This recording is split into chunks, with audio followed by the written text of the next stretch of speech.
Esta é a terceira videoaula do curso Introdução ao Estudo dos Processos de Políticas Públicas. Ele é oferecido pelo Programa de Pós-Graduação em Ecologia, Teoria, Aplicação e Valores da Universidade Federal da Bahia, UFBA, e pelo Instituto Nacional de Ciência e Tecnologia em Estudos Inter- e Transdisciplinares em Ecologia e Evolução.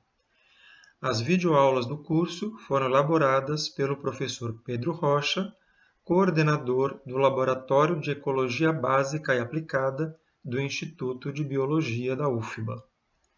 Nesta videoaula, trataremos das dificuldades relacionadas com a formulação e compactuação de problemas na esfera pública e de modelos relacionados ao processo de formação de agenda. Como vimos na videoaula 1, todos os campos científicos produzem modelos que pretendem entender e explicar os fenômenos de seu interesse. As policy sciences não fogem a essa regra e produzem modelos sobre os processos de políticas públicas. Um deles é o modelo de ciclo de políticas públicas. Como todo modelo científico, o modelo de ciclo apresenta limites. Ainda assim, ele ajudou a organizar a produção científica do campo das policy sciences e estimulou a produção de conhecimento relacionado aos acontecimentos previstos em cada fase do ciclo. Isso, por exemplo, levou à ampliação da compreensão dos processos associados à formação de agenda. A agenda, aqui, é entendida como o conjunto de assuntos e problemas que são foco da atenção séria de um determinado grupo social num dado momento. A atenção de diferentes grupos pode recair sobre diferentes assuntos, de modo que, na sociedade, coexistem grande quantidade de agendas. Como vimos na videoaula 2, um problema na esfera pública, ou um problema perverso, possui uma dimensão factual, que implica no julgamento de fatos, e uma dimensão normativa, que implica no julgamento de valores. Os fatos novos relevantes para a completa compreensão de um problema perverso são mais numerosos do que uma pessoa é capaz de acessar. Além disso, as circunstâncias da vida de uma pessoa determinam, em grande parte, a quais ela tem acesso no presente e a quais ela teve acesso no passado. Esses fatos tendem a ser incorporados na sua memória de longo prazo. Finalmente, o modo como esses fatos são articulados para gerar a compreensão da realidade pode variar a depender do framework teórico adotado pela pessoa, e a complexidade da realidade na esfera social é maior do que a complexidade com a qual essa perspectiva é capaz de lidar. Assim, ainda que apenas a dimensão factual fosse importante para a formulação do que representa um problema em uma dada situação da esfera pública, pessoas diferentes o formulariam de modos distintos. Tomando o exemplo de um rio urbano, uma pessoa que habita próximo a ele, outra pessoa que passa por ele de carro frequentemente, e ainda outra que apenas esporadicamente o usa em situação de lazer, conhecerão os fatos distintos sobre o rio e, portanto, tenderão a entender problemas ali associados de modo diferente. Do mesmo modo, um biólogo, um engenheiro civil e um médico tenderão a conhecer de modo diferente os problemas relacionados a rios urbanos em função de suas formações acadêmicas distintas. A dimensão normativa dos problemas perversos tem sua base nos valores das pessoas. Valores são estruturas cognitivas internalizadas que evocam um senso de certo e errado e um senso de prioridades. Através de respostas afetivas ou cognitivas, os valores guiam escolhas e influenciam o comportamento do indivíduo. O modo como os valores de uma pessoa estão organizados em uma ordem de importância caracteriza o seu sistema de valores. Os valores e o sistema de valores de um indivíduo podem ser influenciados pelos valores e sistema de valores da comunidade na qual ele está inserido. Assim, ainda que apenas a dimensão normativa fosse importante para a formulação do que representa um problema em uma dada situação da esfera pública, e ainda que diferentes pessoas compartilhassem os valores de sua comunidade, diferenças nos seus sistemas de valores as levariam a formular o problema de modos distintos. Voltando ao exemplo do rio urbano, os valores associados ao rio para três pessoas com diferentes interações com ele podem diferir.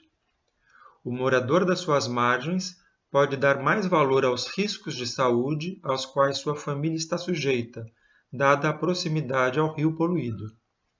A pessoa que frequentemente transita de carro ao longo do rio pode dar mais valor aos transtornos causados pelas frequentes inundações que geram congestionamentos.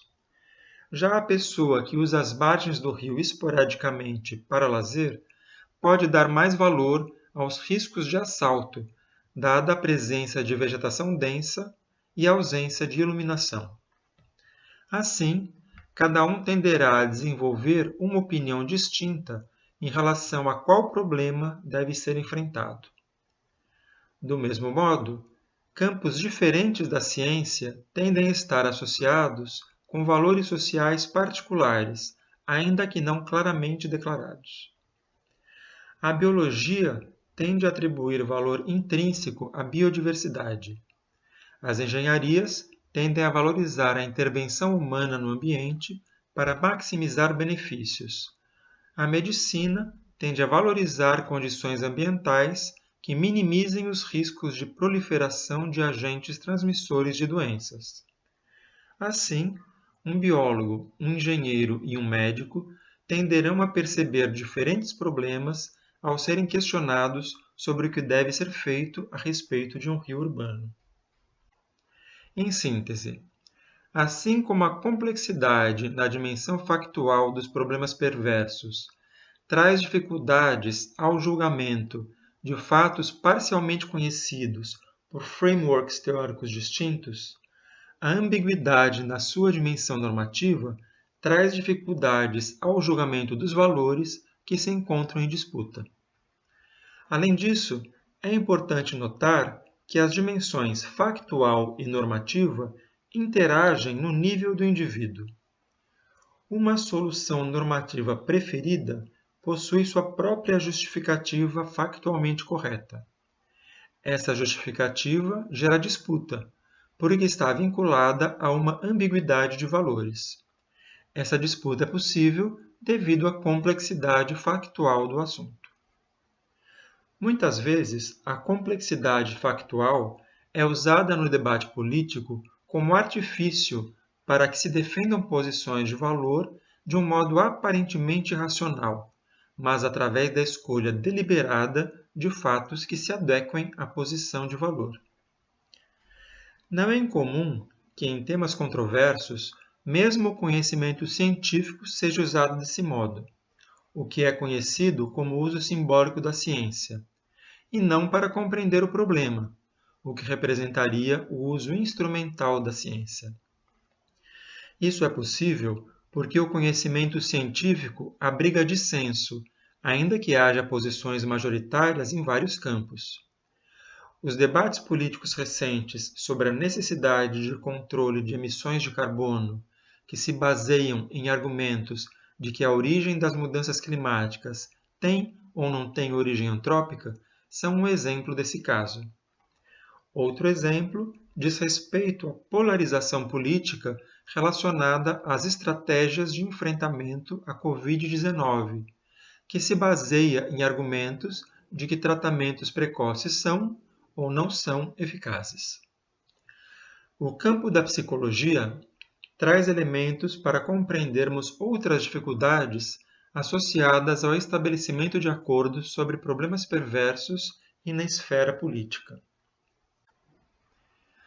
Pelo menos desde meados da década de 1950, estudos da psicologia tem sugerido que as motivações pessoais podem enviesar os processos cognitivos, gerando crenças justificadas, porém equivocadas.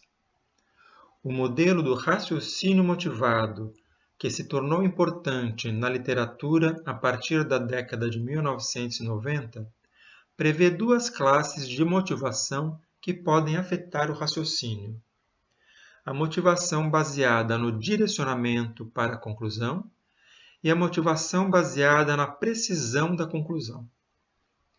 Motivações aqui dizem respeito a qualquer desejo ou preferência relativos ao resultado de uma tarefa de raciocínio. Usualmente, a pessoa adota o raciocínio motivado pela precisão quando a conclusão do raciocínio é importante, ou será avaliada ou tornada pública, ou deve ser justificada, ou afetará a vida da própria pessoa, e quando o contexto não impõe pressa. O processo cognitivo, então, é baseado em regras mais complexas, em um processamento mais profundo, demanda mais atenção e acesso a mais informações no mundo e na memória de longo prazo, e assim gera um maior esforço cognitivo. Por outro lado, a pessoa usualmente adota o raciocínio motivado pela conclusão quando o tema pode afetar sua autoestima, ou quando se refere a pessoas nas quais ela tem interesse, ou quando a pessoa se sente ameaçada pelas evidências e quando o contexto impõe pressa. O processo cognitivo é então baseado em regras criativas que suportem a conclusão preferida, e as informações e as memórias de longo prazo são selecionadas de modo enviesado. Em ambos os casos, a pessoa chega ao final do processo com uma crença justificada, visto que considera que desenvolveu um processo cognitivo lícito. No caso do raciocínio direcionado pela conclusão, isso deriva de uma ilusão de objetividade. O campo da psicologia política se baseia no modelo de raciocínio direcionado pela conclusão, por vezes referido como cognição quente, para avaliar como cidadãos formam e expressam suas crenças, atitudes e escolhas políticas. Para compreendê-lo, é necessário entender as bases da arquitetura cognitiva humana. Dois módulos da estrutura cognitiva são importantes para esse argumento: a memória de trabalho e a memória de longo prazo. A memória de trabalho é o sistema onde ocorre nosso processamento consciente. Ela é acionada por estímulos externos ou pelo nosso próprio pensamento. Ela apresenta duas características importantes. Possui baixa capacidade de processamento, isto é, poucas informações podem ser trabalhadas a cada momento, e possui curta duração, isto é, as novas informações processadas pela memória de trabalho são rapidamente esquecidas, caso não sejam transferidas para a memória de longo prazo. Além disso, o processamento consciente usualmente envolve raciocínio verbal, demanda atenção, é energeticamente custoso, demorado e se utiliza de varreduras intencionais da memória de longo prazo, em busca de fatos e considerações relevantes.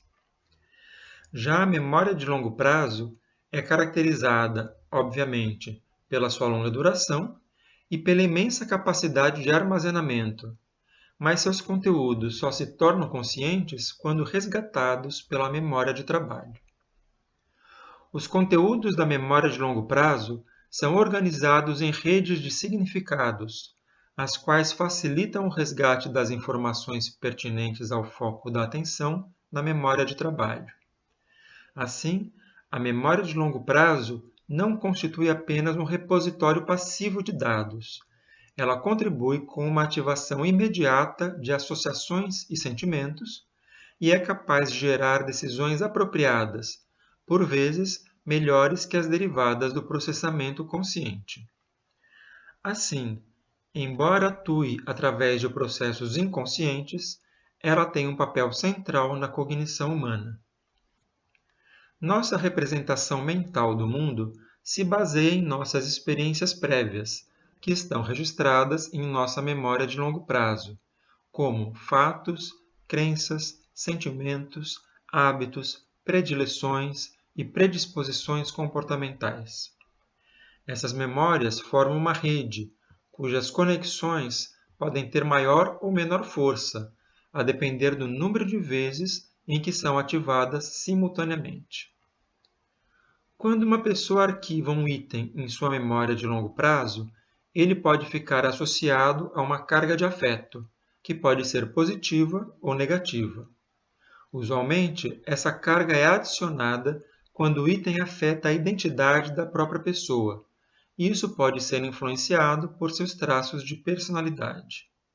Por exemplo, uma pessoa avessa a riscos pode associar a natureza a encontros com animais dos quais tenha medo, de modo que o conceito de natureza tem uma carga afetiva negativa.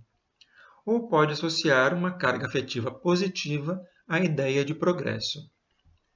Quando a pessoa tem contato com um estímulo, por exemplo, a imagem de uma aranha, um item correspondente na memória de longo prazo é acionado.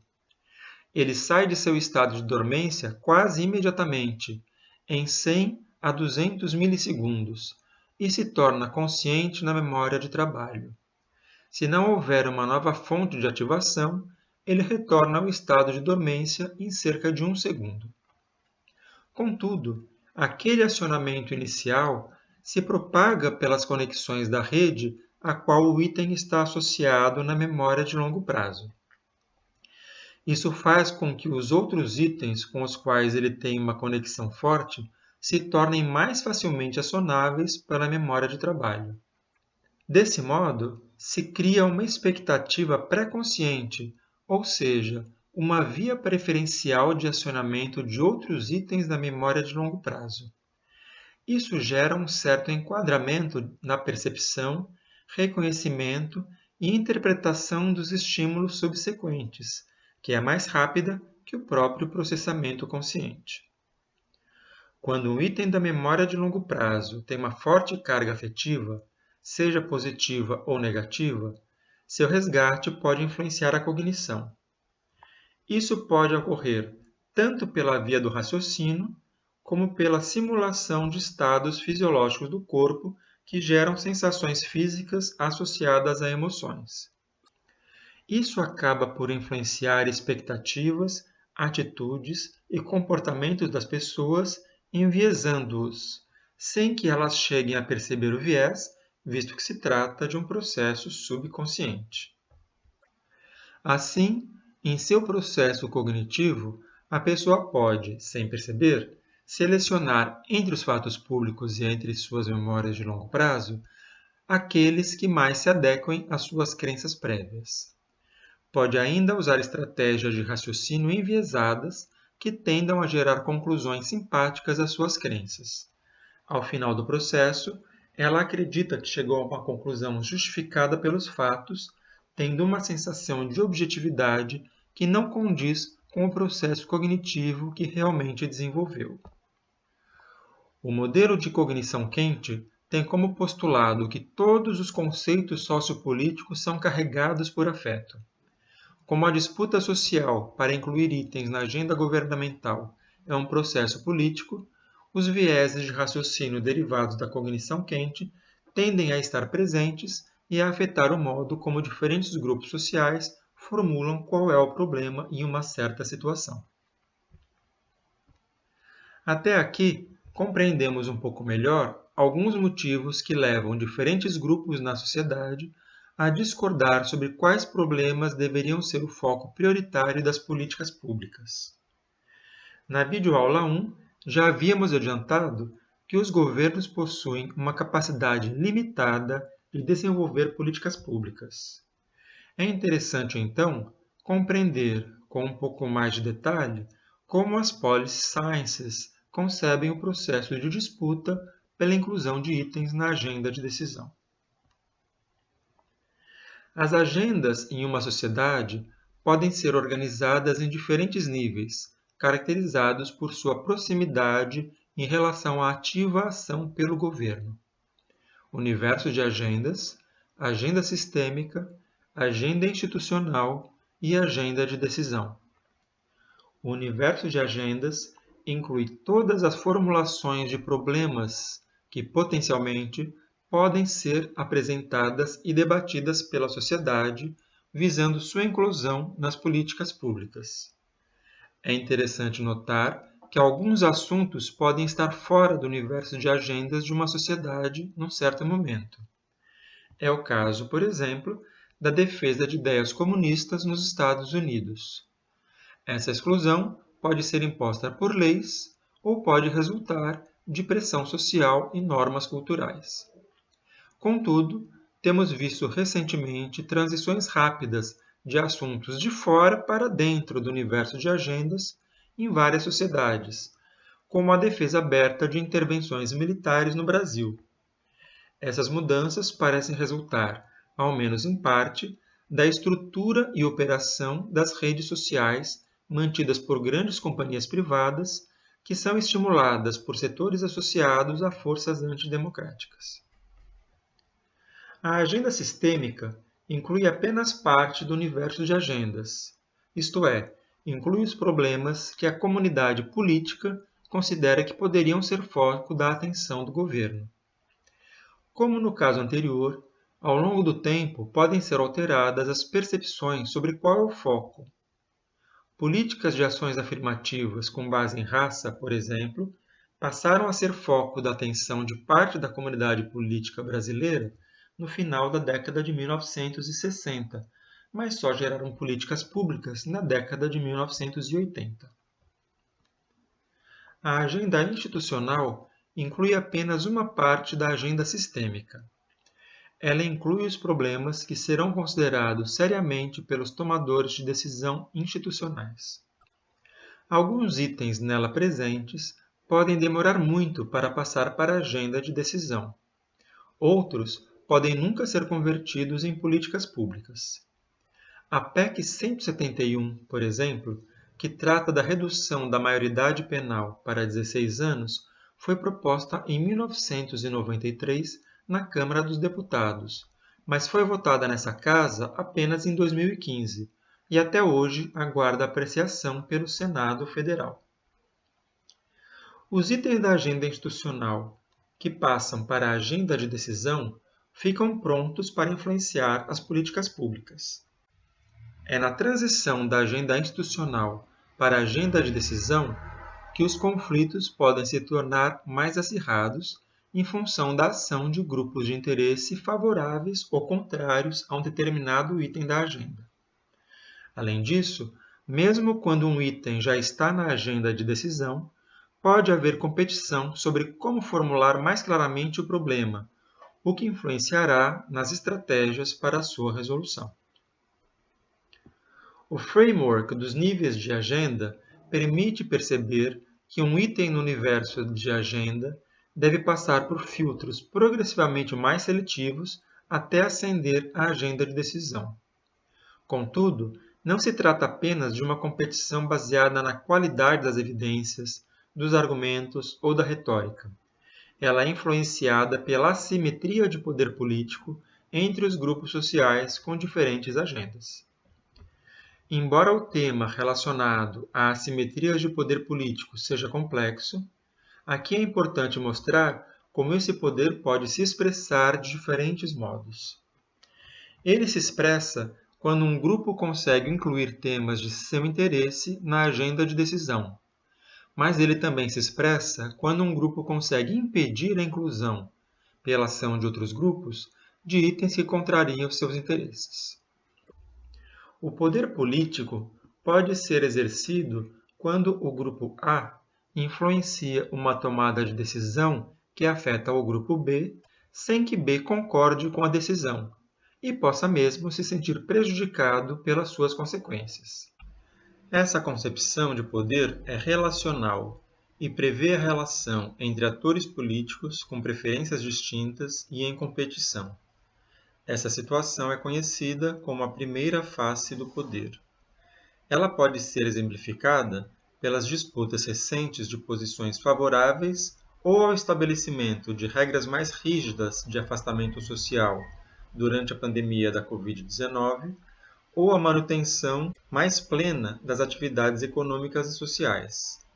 Esse modo de exercício do poder também é comum na definição dos problemas que levarão a políticas públicas que envolvem prisioneiros ou menores de idade, que representam grupos sociais com baixo nível de poder político. Essa não é a única forma de expressão do poder. Além dele ser exercido para que uma decisão seja tomada, ele pode ser exercido para que uma decisão não seja tomada, através do controle das alternativas submetidas à discussão. Assim, o poder político pode ser exercido pelo grupo A, de modo a bloquear a tentativa de inclusão de um item na agenda de decisão pelo grupo B. Isso normalmente ocorre quando essa decisão afetaria negativamente os interesses do grupo que tem maior poder político. Essa situação é conhecida como a segunda face do poder. Esse poder não se exerce apenas pela diferença de recursos disponíveis aos dois grupos, mas deriva inclusive do enviesamento da organização política em favor dos mais poderosos. Ele ocorre, por exemplo, quando os malefícios resultantes de um empreendimento que é muito importante para a economia de um município não ascendem ao debate político por receio, por parte da população, de que o empreendimento se desloque para outro município. Há ainda um terceiro modo de ação do poder político, mais sutil que os anteriores e que se caracteriza pela manutenção dos conflitos em estado latente. Trata-se do exercício do poder por meio de dominação.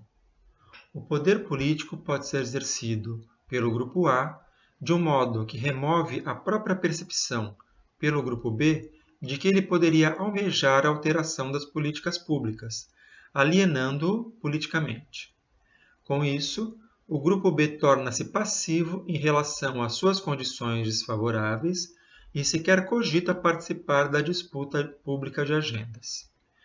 Essa face do poder pode se expressar em situações em que um padrão duradouro de relações sociais e de ideologia que desfavorecem o grupo B acaba por naturalizar sua situação inferior. A organização política dos negros, das mulheres e dos homossexuais que se internacionalizaram no movimento de contracultura nos anos 1960 desencadearam um processo internacional que demonstra exemplos de arrefecimento desse tipo de poder. Atualmente, em várias situações sociais, esses grupos disputam cotidianamente a agenda de decisão nos temas que dizem respeito às suas causas. As Policy Science desenvolveram vários modelos sobre como ocorre a formação de agenda das políticas públicas. No início da década de 1960, Schatzschneider se contrapôs a proposições anteriores de que qualquer questão poderia despertar a atenção das elites responsáveis pelos processos de tomada de decisão nas políticas públicas. Assim, ele inaugurou as preocupações sobre a formação de agenda. Ele partiu do princípio de que a base da atividade política é o conflito. Propôs, então, que grupos podem explorar conflitos de modo a transformá-los numa questão política, facilitando sua ascensão à agenda institucional, primeira face do poder. Ou podem tentar suprimir conflitos, evitando que se tornem questões políticas e evitando sua influência nessa agenda, segunda e terceira faces do poder. Uma das estratégias de expansão dos conflitos é torná-los públicos, usando de símbolos e imagens que tenham grande capacidade de reverberação pela mídia, atraindo assim a atenção da sociedade que até então não havia se envolvido com alguma das partes do conflito. A mobilização da opinião social, então, pode aumentar a pressão para a incorporação do tema pela agenda do governo. Outra estratégia de ampliação de conflito para os grupos que foram mal sucedidos no primeiro estágio da disputa é a apelação para uma instância superior, na expectativa de atrair outros simpatizantes à sua causa e, assim, ter mais chance de influenciar a agenda institucional. O modelo de expansão de conflitos explica como atores que já são dominantes na definição de políticas públicas formam monopólios de policy e tentam manter os temas de seu interesse eclipsados da discussão de agenda. Desse modo, evitam as discussões sobre deficiências das políticas vigentes e debates sobre alternativas a essas políticas, evitando a expansão de conflitos. Em meados da década de 70, Cobb e colaboradores caracterizaram 3 modos distintos pelos quais conteúdos da agenda sistêmica podem ser incluídos na agenda institucional. No primeiro deles, o modelo de iniciativa externa, como no modelo de Schacht-Schneider, as questões são definidas por grupos externos ao governo e são expandidas de modo a atingir a agenda sistêmica e então a agenda institucional. No segundo, o modelo de mobilização, a questão é definida no interior do próprio governo, que a expande para a sociedade de modo a facilitar o processo de implementação. No terceiro, o modelo de início interno, a questão também é definida no interior do governo, emergindo de seus órgãos ou de atores influentes com acesso aos tomadores de decisão. Contudo, busca-se evitar que a questão chegue à agenda sistêmica, de modo a excluir a participação pública. Os autores sugeriram que o primeiro modelo seria mais comum nas democracias liberais, o segundo em sociedades hierarquizadas nas quais os líderes concentram muito poder, e o terceiro em regimes autoritários burocráticos, com grande concentração de riqueza e status.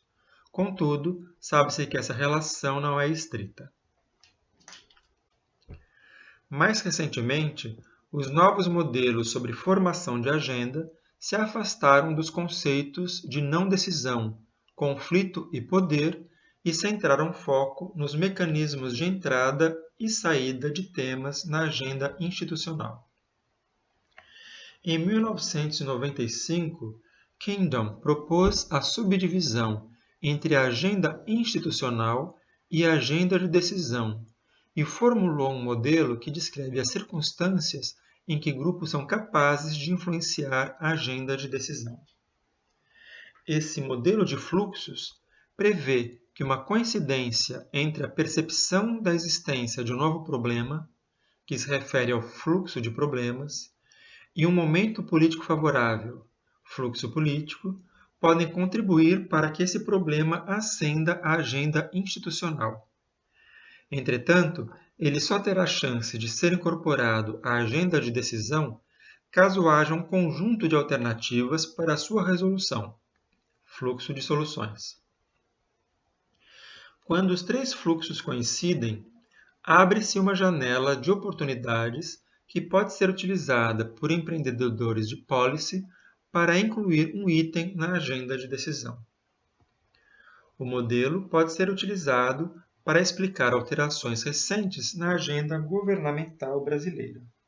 Já há alguns anos, no Brasil, o fortalecimento de um discurso tradicionalista nos costumes e avesso à ciência, influenciado pela expansão das igrejas pentecostais, levou à formulação de que a formação laica nas escolas públicas representa um problema para o desenvolvimento moral das crianças e adolescentes.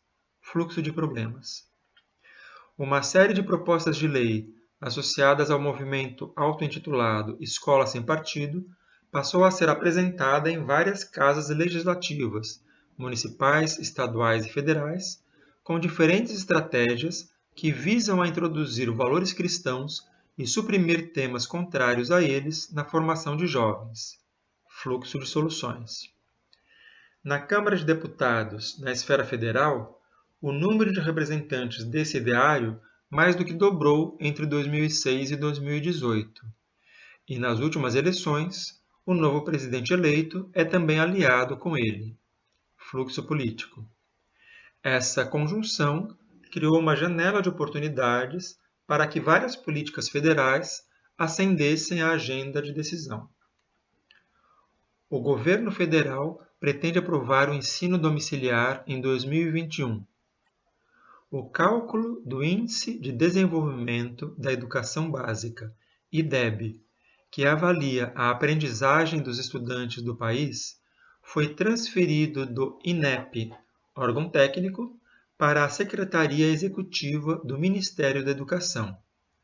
E a coordenação do Programa de Avaliação e Aquisição de Materiais Didáticos para as Escolas Públicas foi atribuída a uma professora ligada ao movimento Escola Sem Partido, a qual defende que se suprimam todas as menções às culturas africanas e indígenas e a gênero e sexualidade na Base Nacional Curricular Comum. Outros modelos desenvolvidos pelas Policy Sciences, como o modelo de equilíbrio pontuado e o framework de coalizões de advocacia, trouxeram novas perspectivas para a interpretação dos processos de disputa de agenda. Por vezes, eles superam o modelo de estágios definidos do ciclo de políticas públicas, ao considerar, por exemplo, que a disputa de agenda continua ocorrendo após a tomada de decisão, durante a implementação e a avaliação das políticas. Na próxima aula, trataremos da formulação de políticas públicas. Até lá! Este é o material consultado para preparar a presente videoaula. Aproveite para consultá-lo.